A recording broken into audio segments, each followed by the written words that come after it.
안녕하세요, 방구석 평론가입니다. 지난 영상에서 아카데미 시상식 장편 애니메이션 부분 후보들을 살펴봤는데 이번엔 작품상과 감독상 등 주요 부분에 노미네이트된 오펜하이머를 다뤄보려고 합니다. 작년에 가장 재밌게 본 두 영화 오펜하이머와 플라워 킬링 문이 각각 13부분, 10부분에 노미네이트 되어서 수상 결과에 대한 여러 의견들이 나오고 있는데 플라워 킬링 문은 개봉 당시에 리뷰 영상을 올렸기 때문에 이번 영상에선 오펜하이머가 아카데미 시상식을 휩쓸 수 있을지 알아보겠습니다. この番組はご覧のスポンサーの提供でお送りします。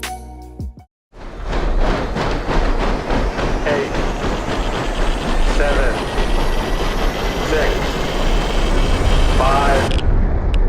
6, 5, 4.